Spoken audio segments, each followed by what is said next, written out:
Next question पे।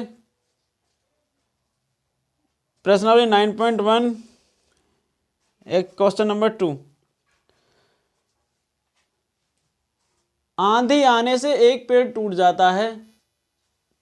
भाई question number 2, आंधी आने से एक पेड़ टूट जाता है और टूटा हुआ भाग इस तरह मुड़ जाता है कि पेड़ का शिखर जमीन को छूने लगता है और इसके साथ 30 डिग्री का कोण बनाता है। पेड़ के पाद बिंदु की दूरी जहां पेड़ का शिखर जमीन को छूता है 8 मीटर है। पेड़ की ऊंचाई ज्ञात करें। भाई समझेंगे, समझते चलेंगे भाई। हमारे पास एक पेड़ था ए बी।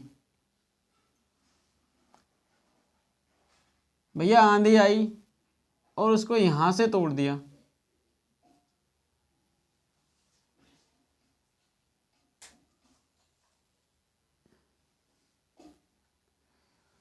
हमारे पास एक पेड़ था भैया ए बी और उसे आंधी आई और उसको इस पॉइंट से तोड़ दिया। हम लिख देते हैं इसे ए बी सी और डी। भाई इसको डी पॉइंट से तोड़ दिया, डी पॉइंट से तोड़ दिया और टूटने के बाद ये जमीन से जाके लग गया और लगने के साथ ही इसने 30 डिग्री का एंगल बना लिया, 30 डिग्री का। और जहां पर इसने इसके शिखर ने जमीन को, धरती को छुआ ना, वहां से और इसके जड़ तक की दूरी, जड़ तक बोलिए या फिर इसके पाद बिंदु तक की दूरी 8 मीटर है, 8 मीटर है। भाई समझते रहना, समझते चलना भाई। भाई मेरे पास पेड़ था ए बी,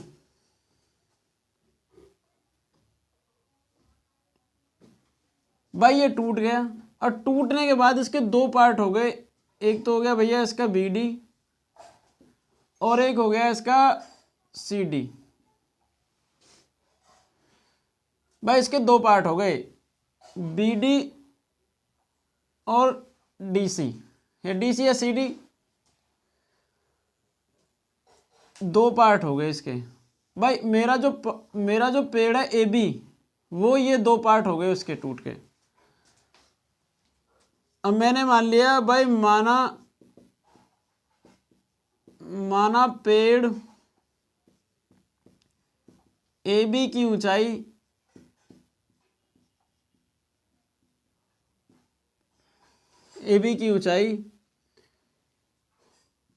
h मीटर है। माना पेड़ ए बी की ऊंचाई h मीटर है।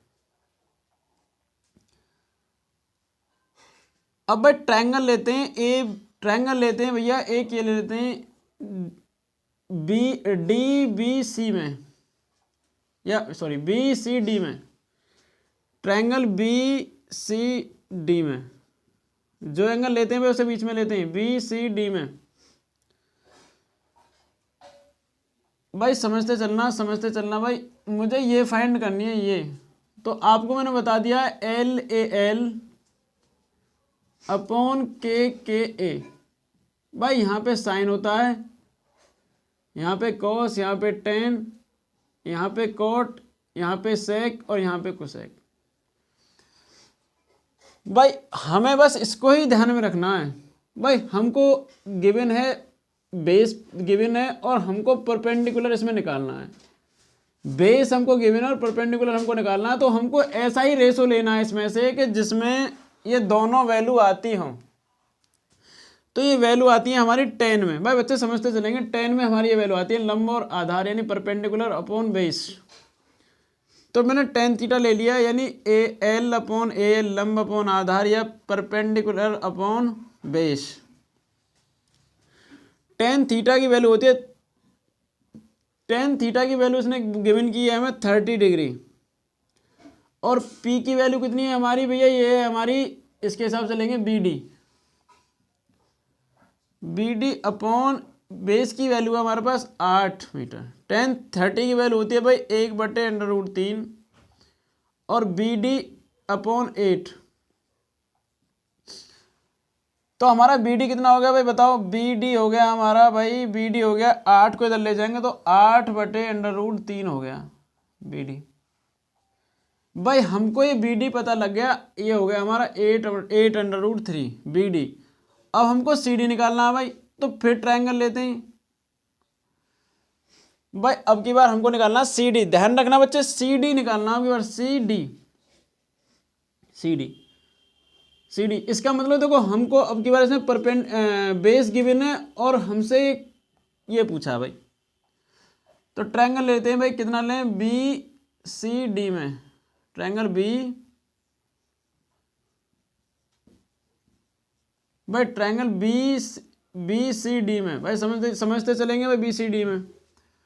तो भाई अब की बार मुझे बेस और हाइपोटेनियस चाहिए, यानी लंब, आधार और कर्ण चाहिए। आधार और कर्ण बताइए कौन सी वैल्यू में आते हैं ये भाई, ये आते हैं कॉस में।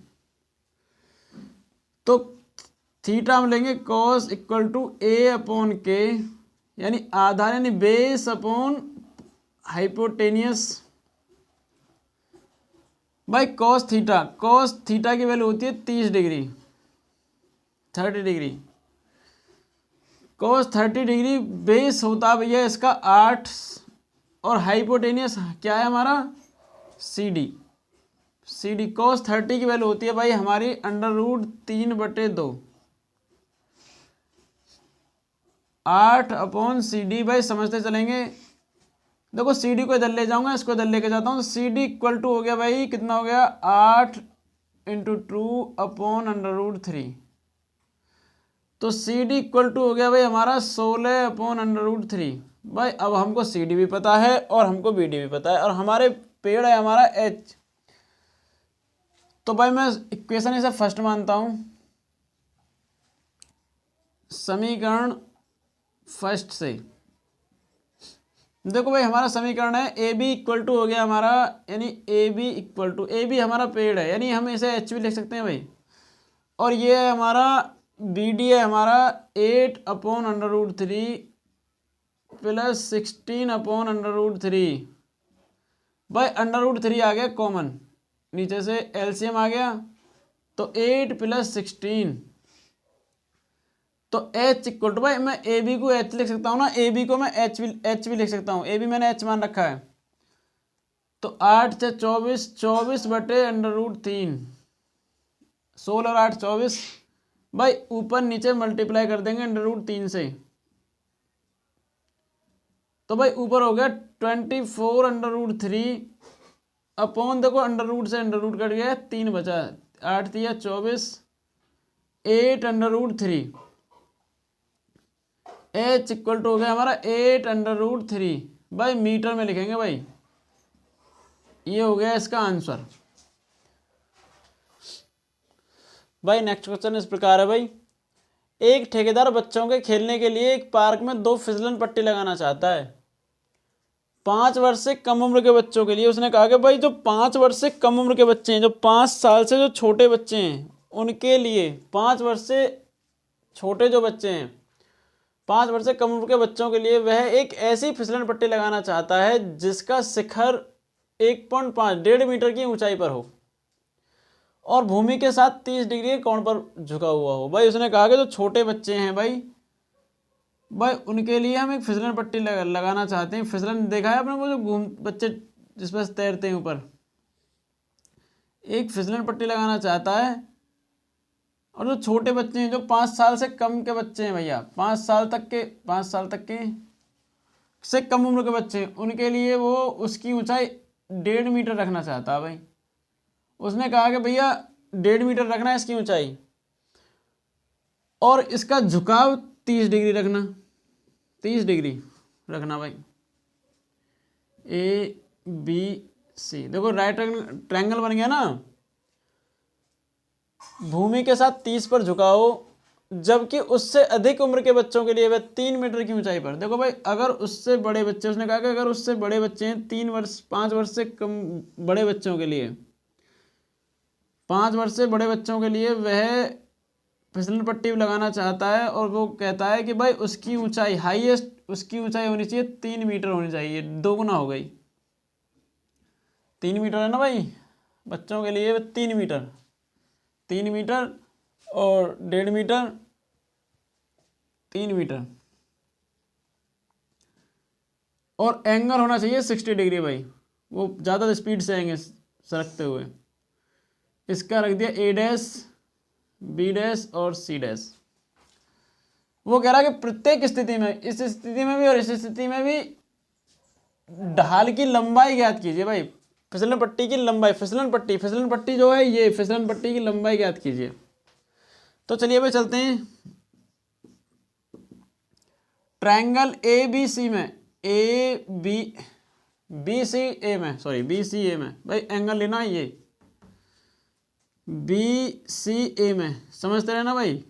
जिस एंगल को हम लेते हैं उसे बीच में लेते हैं हमेशा। ये 90 डिग्री का है, ये भी 90 डिग्री का भाई। बी सी ए में, ट्रायंगल बी सी ए में, देखो भाई ट्रायंगल बी सी ए में, देखो समझो मेरी बात को। अब की बार उसने हमसे हाइपोटेनियस पूछा है, हाइपोटेनियस, तो वही एल ए एल अपॉन के ए भाई। यहाँ पे साइन होता है, यहाँ पे होता है कॉस और यहाँ पे होता है टेन। तो भाई अब की बार हमको परपेंडिकुलर और हाइपोटेनियस लेना भाई, परपेंडिकुलर और आधा यानी कर्ण और लंब, कर्ण और लंब लेना भाई, कर्ण और लंब लेना भाई। तो कैसे लेंगे भाई कर्ण और लंब? कर्ण और लंब किस में होते हैं भाई? ये होते हैं हमारे साइन में। किस में होते हैं भाई? ये साइन में होते हैं कर्ण और लंब। तो साइन थीटा लेंगे भाई, साइन थीटा इक्वल टू होता है हमारा एल अपॉन के, यानी perpendicular upon hypotenuse. Sine theta कितना भाई? साइन 30 बोल दिया उसने, साइन 30 लेना भाई। एल पी परपेंडिकुलर कितना? परपेंडिकुलर हमको फाइंड दे रखा है उसने 1.5, 1.5, और हमको ये ए सी निकालना है भाई। ए सी तो निकालना है इसमें, ए सी निकालना है। साइन 30 की वैल्यू होती है 1/2 और 1.5 अपॉन ए सी। यहाँ हटाएंगे 10 बढ़ाएंगे, 2 पंजे 10 हो गया भाई और 5 तिये 15 हो गया। तो ए सी इक्वल टू हो गया भाई हमारा, समझते रहना 3, देखो भाई 3 मीटर हो गया भाई। समझना, कैलकुलेशन समझेंगे भाई। 1/2 देखो भाई, 1/2 देखो यहाँ पे मैंने दशमलव हटाए, एक जीरो बढ़ा लिया 10, 2 पंजे 10 हो गया और ऊपर हो गया 15, 15 हो गया। 15 में 5 से भाग किया, 5 तिये 15, तो ए सी को इधर ले जाएंगे तो ए सी इक्वल टू 3 सेंटीमीटर भाई। अब बात करते हैं सेकेंड कंडीशन की। अब लेते हैं भाई triangle B dash C dash A dash, B dash C dash A dash में भाई। इसमें क्या लेंगे? देखो इसमें भी इसने वही पूछा है तो इसमें भी साइन ही लेंगे भाई। भाई इसमें भी परपेंडिकुलर हमको गिवन किया और हाइपोटेनियस उसने पूछा है तो इसमें भी साइन ही लेंगे भाई। तो साइन थीटा इक्वल टू होता है हमारा एल अपॉन के, लंब अपॉन एल अपॉन के तो होता है, हाँ एल अपॉन के, perpendicular upon hypotenuse. Sine theta होता है हमारा साइन, इसने दे रखा है भाई साइन 60 डिग्री, साइन 30 नहीं करना भाई 60 करना, साइन 60, साइन 60 डिग्री। और पी कितना होता है भाई? पी परपेंडिकुलर 3 अपॉन हाइपोटेनियस कितना है? परपेंडिकुलर हाइपोटेनियस हमको निकालना है भाई, ए डैश सी डैश निकालना है, ए डैश सी डैश। साइन 60 की वैल्यू कितनी होती है भाई? साइन 60 की वैल्यू भाई, साइन 60 की वैल्यू होती है √3/2 और 3 ए डैश सी डैश। समझते रहना भाई, ए डैश सी डैश हमारा ये ढलान है, फिसलन पट्टी। तो भाई ए सी निकालता हूँ मैं, ए डैश सी डैश निकालता हूँ भाई, ए डैश सी डैश निकालता हूँ भाई। तो 3 अपॉन √3 भाई, √3 इसके पास जाएगा और 2 पर पहुँच जाएगा भाई। समझते रहे ना। तो A dash C dash equal to हो गया 3 दूनी 6, या फिर एक काम करो इससे √3 बार कट गया, 2 √3 हो गया भाई। मीटर में लिखेंगे भाई। ये इसकी फिसलन पट्टी की ऊंचाई हो गई, ये इस फिसलन पट्टी की ऊंचाई हो गई, ये इसकी ऊंचाई हो गई भाई। क्वेश्चन नंबर 4 इस प्रकार है भाई। भूमि के एक बिंदु से जो मीनार के पाद बिंदु से 30 मीटर की दूरी पर है भाई। एक मीनार है हमारे पास ए बी, उसका जो पाद बिंदु है उससे 30 मीटर की दूरी पर है, 30 मीटर की दूरी पर है। एक बिंदु है भाई यहाँ पे 30 मीटर की दूरी पर, 30 मीटर की दूरी पर है। मीनार के शिखर का उन्नयन कोण भाई, मीनार का जो शिखर है भाई इसमें इंपॉर्टेंट बात आपको याद रखना, उन्नयन और अवनमन कोण मैंने आपको बता दिया है वीडियो के स्टार्टिंग में ही। उन्नयन कोण है भाई इसका 30 डिग्री,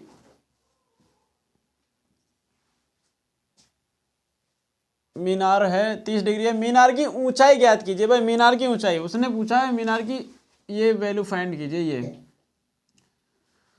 भाई मैंने मान लिया माना मीनार की ऊंचाई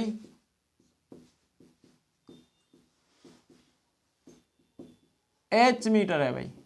मैंने मान लिया कि मीनार की ऊंचाई h मीटर है। अब भाई वही तरीका ट्रायंगल लेते हैं, ट्रायंगल ABC में, ABC में भाई ट्रायंगल लेंगे ABC में भाई ट्रायंगल में लेंगे तो देखो अब की बार इसने ये पूछा हमको, इसने बेस दिया हुआ है और परपेंडिकुलर पूछा है। देखो भाई मैं आपको बताता चलूंगा, ये आप याद ही रखना भाई, यहाँ पे साइन होता है, यहाँ पे कॉस होता है और यहाँ पे होता है टेन। अब की बार बेस और परपेंडिकुलर होना चाहिए। बेस लंब और आधार, लंब और आधार किस में होता है भाई, लंब और आधार होता है टेन में। किस में होता है भाई, टेन में। तो टेन थीटा लेंगे भाई, टेन थीटा इक्वल टू हो गया हमारा L अपॉन A, यानी परपेंडिकुलर अपॉन बेस। भाई टेन थीटा कितना दे रखा है, 30 डिग्री दे रखा है भाई, और परपेंडिकुलर उसने h है हमारा, और ये दे रखा है हमें 30। टेन 30 की वैल्यू होती है भाई 1/√3 और h अपॉन 30। भाई h की वैल्यू फाइंड करेंगे भाई, h इक्वल टू होता 30/√3, 30/√3। भाई √3 से ऊपर और नीचे मल्टीप्लाई कर देंगे भाई, अंडर रूट से अंडर रूट कट गया भाई, तो ऊपर बचा 30/√3 अपॉन 3 दुसाम होता है भाई 30, तो h इक्वल टू हो गया 10/√3 मीटर। भाई ये इसका आंसर हो गया 10/√3 मीटर। भाई क्वेश्चन नंबर 5 इस प्रकार है भाई, क्वेश्चन नंबर 5, भूमि से 60 मीटर की ऊंचाई पर एक पतंग उड़ रही है भाई। पतंग में लगी डोरी को अस्थायी रूप से भूमि के एक बिंदु से बांध दिया गया है भैया। पतंग उड़ा रहा है भाई कोई लड़का, और वो 60 मीटर की ऊंचाई पर उड़ रही है, और उसने उस पतंग की डोरी को धरती में कहीं, जमीन में कहीं बांध दिया है भूमि के साथ। भूमि के साथ डोरी का झुकाव 60 डिग्री है भैया, भूमि के साथ डोरी का झुकाव 60 डिग्री। यह मानकर कि डोरी में कोई ढील नहीं है। डोरी की लंबाई ज्ञात कीजिए। भाई सेम क्वेश्चन है बच्चों, सेम। भाई एक पतंग है वो यहाँ उड़ रही है यहाँ, और वो 60 मीटर की ऊंचाई पर उड़ रही है धरती से, यानी जमीन से 60 मीटर की ऊंचाई पर उड़ रही है, और इसका जो झुकाव है, इस डोरी का जो धरती से जमीन से जो झुकाव है वो 60 डिग्री है भाई। डोरी की लंबाई ज्ञात कीजिए। भाई कौन सी है डोरी इनमें, यही तो डोरी है, ये डोरी की लंबाई पूछी उसने अब की बार, डोरी की लंबाई। भाई मैंने मान लिया इसे A और इसे मान लिया B और इसे मान लिया C। देखो भाई रेक्टेंगल दिखाई दे रहा है, त्रिभुज आपको। चलिए चलते हैं, माना डोरी की लंबाई भाई हमारी है L मीटर। मैंने मान लिया L मीटर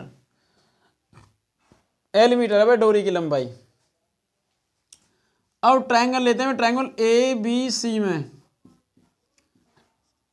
भाई समझना, देखो मैं हर क्वेश्चन में बताता हूँ आपको, हर क्वेश्चन में L अपॉन K के हिसाब से ही। देखो सुनो बच्चे, जिसने ये समझ लिया, समझ लो उसने ये इस क्वेश्चन को हल कर देगा, 100% हल कर देगा।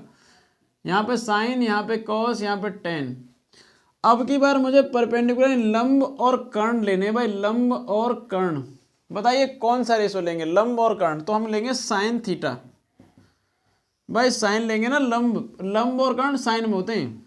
साइन थीटा क्या होता है भाई, लंब बटे कर्ण यानी perpendicular upon hypotenuse. Sine theta by sine 60 की value sine 60 degree, P upon H perpendicular कितना हो गया भाई हमारे पास 60 डिग्री, और एच है हमारे पास कितना ए सी, इसे हम ए सी भी मान सकते हैं, ए सी भी भाई एल इक्वल टू ए सी। तो भाई साइन 60 की वैल्यू कितनी होती है भाई, साइन 60 डिग्री, भाई साइन 60 की वैल्यू होती है √3/2 इक्वल टू 60 अपॉन ए सी। भाई मैं ए सी फाइंड करता हूँ, यहाँ से ए सी निकालता हूँ, मुझे ए सी को अलग करना है, तो 60 अपॉन √3 और इंटू 2, भाई ये 2 इसके गुणा में पहुँच जाएगा। और मैंने आपको बता दिया है कि ये जो संख्या है ये परिमेय संख्या है, आपको इसे चेंज करना है भाई। 60 दूनी 120 हो गया, और देखो मैं ऊपर नीचे √3 से मल्टीप्लाई करता हूँ भाई, √3 गुणा √3 भाई 120 √3 अपॉन √ से √ कट गया अपॉन 3, 3 चौक 12, 40 A C equal to 40 √3, 40 √3 metre, भाई 40 √3 मीटर, ये इसकी। चलिए भाई नेक्स्ट क्वेश्चन, क्वेश्चन नंबर 6। भाई 1.5 मीटर लंबा एक लड़का 30 मीटर ऊंचे एक भवन से कुछ दूरी पर खड़ा है। समझना भाई, एक 30 मीटर ऊंचा भवन है भाई, 30 मीटर ऊंचा भवन, 30 मीटर ऊंचा भवन है भाई, 30 मीटर ऊंचा भवन है से कुछ दूरी पर खड़ा हुआ एक लड़का है यहाँ पे 1.5 मीटर लंबा,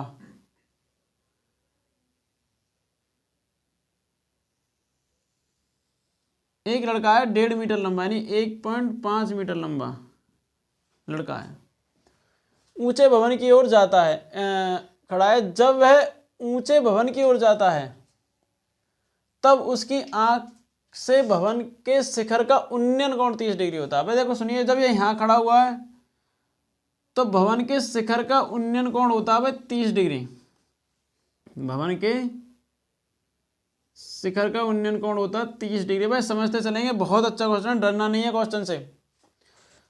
जब वह ऊंचे भवन की ओर जाता है तब उसकी आंख से भवन के शिखर का उन्नयन कोण 30 डिग्री है भाई, 30 डिग्री से 60 डिग्री हो जाता है। जब ये यहाँ आ जाता है, समझना मेरी बात को, सॉरी यहाँ आ जाता है, जब ये यहाँ आ जाता है तो ये एंगल 30 डिग्री से 60 डिग्री हो जाता है भाई, 30 डिग्री से 60 डिग्री। यहाँ पे 30 डिग्री था और यहाँ पे होगा 60 डिग्री। ए बी सी, इसे कर देंगे भैया बी डैश और इसे कर देंगे सी डैश। से 30 से 60 डिग्री हो जाता है। बताइए कि वह भवन की ओर कितनी दूरी चलकर गया है, बताइए वह भवन की ओर। देखो भाई समझेंगे भाई, यहाँ से और यहाँ तक की कंप्लीट हाइट है हमारी 30 मीटर, यहाँ से और यहाँ तक की कंप्लीट हाइट है 30 मीटर, और यहाँ से और यहाँ तक की है भाई हमारी हाइट 1.5 मीटर। तो ये हाइट कितनी बची भाई, ये हाइट हमारी हो गई यहाँ से और यहाँ तक हो गई 28.5 मीटर हो गई, 28.5। भाई 30 में से 1.5 गया तो कितना बचा भाई, 30 में से 1.5 गया तो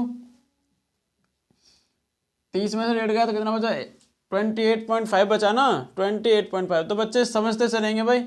देखो एक बार तो हमको ये पूरा ट्रायंगल हमने मान लिया कि माना वह लड़का इस पॉइंट से इस पॉइंट तक x मीटर गया भाई, x मीटर, और यहाँ से यहाँ तक की दूरी है हमारी y मीटर, मान लेते हैं भाई, माना। समझते चलना भाई, माना लड़का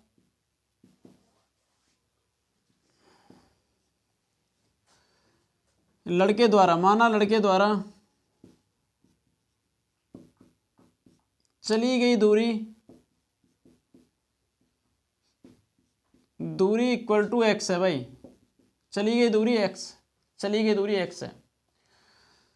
तो भाई लेंगे भाई ट्रायंगल लेंगे। देखो समझना मेरी बात को, इसमें ये दे रखा है भाई, अब की बार हमको इसने परपेंडिकुलर दे रखा है और इसने पूछा है हमसे बेस।